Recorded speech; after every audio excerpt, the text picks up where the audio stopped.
Welcome to Front Office Pros. I'm Steve, and this is Joe. We've been talking about trades that have happened during this bonkers trade deadline, and now we're going to be talking about running back Chase Edmonds. He was included within the Bradley Chubb trade. Joe, what's your reaction to Chase Edmonds coming to Denver? Yeah, Chase Edmonds is definitely interesting, man. Coming to Denver, I mean, George Payton came out and said it looks like he's going to have the third down role for this year. Gordon and Latavius Murray are going to battle it out for the first and second downs as co-starters, as he said. I think Edmonds could be interesting for next year. I mean, the Broncos probably, don't know how long Javante is going to be out for.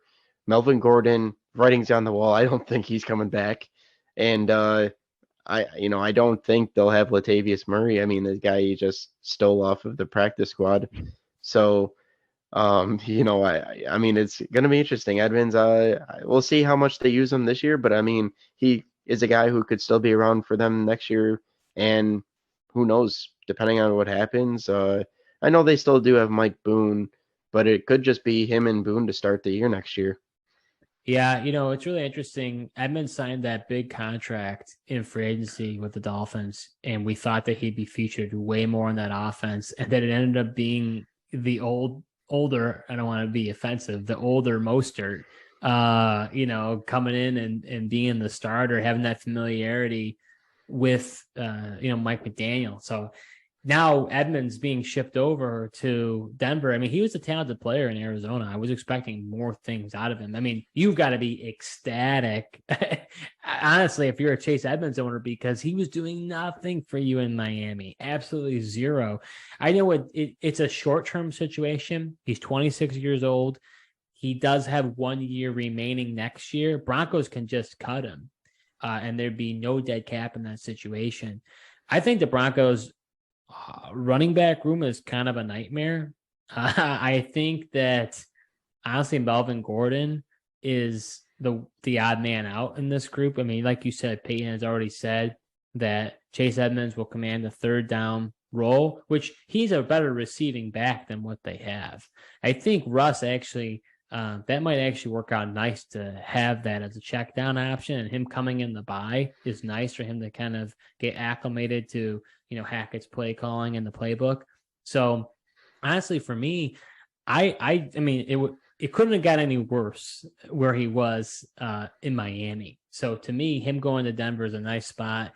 I think Gordon's the one on the outs. Murray, I think it's the maybe first and second down and gets kind of the short yardage carries. Well, we'll see. I think it's a to be determined with Edmonds. Wasn't expecting it from the Broncos, but interested to be included in that trade with Chubb. Yeah, I mean, the one thing without Mike Boone, they missing a guy that has some explosiveness and some speed.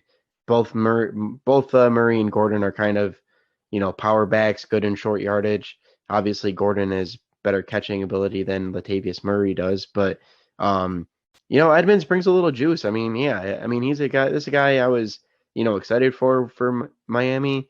Being that how much they paid him, I really thought he was going to be the guy. Really surprised how they kind of just let Mostert take over the role there and, kind of pushed him to the side. But yeah, Edmonds, I think, is a player who's still got some juice, and I think he could be relevant with the Broncos.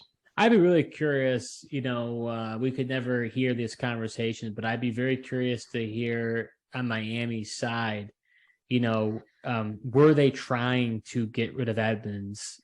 Was that a part of the conversation, with Peyton? Obviously, the center of the deal was Chubb, but then we saw later on the Miami side, Jeff Wilson coming, back to them. We're going to be talking about him in a separate video, but just interesting how they were like, okay, give Edmonds, and they probably were thinking to themselves, how can we get Jeff Wilson back? Obviously, McDaniel having ties back to San Francisco, and he now has a backfield that he's very familiar with.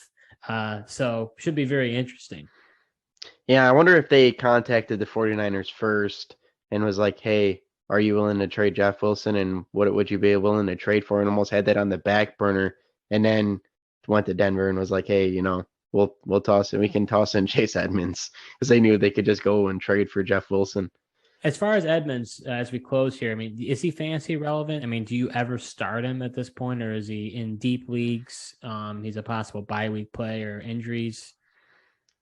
Yeah, at this point, I mean, maybe if you want to take a flyer on him and just kind of stash him and a wait and see. Obviously, they got the bye week this week, so won't see him till week 10 here. But yeah, I think he's a guy if you wanted to take a cheap flyer on in a deeper league and kind of do the wait and see approach and see what happens, see how it shakes out. I mean, if injuries happen, as injuries have hit the Broncos pretty hard this year, he definitely could increase his role from just that third down role for sure.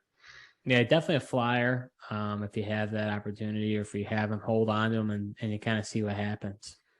Yeah, like you said, I mean, the Broncos backfield this year is a complete nightmare between how they utilize the backs and the, percentage of snaps, carries they give guys. And if Edmonds were to get hot, Hackett always says he likes to ride the hot hand. If he gets hot, he could be relevant.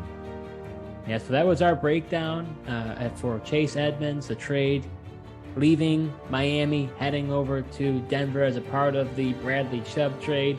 If you enjoyed this video content today, we encourage you to like the video, hit that subscribe button for our channel, and hit the notification bell. We try to create several videos on a weekly basis, and so knowing that you enjoy it helps us as we continue to make these videos. And go ahead and put a comment down below.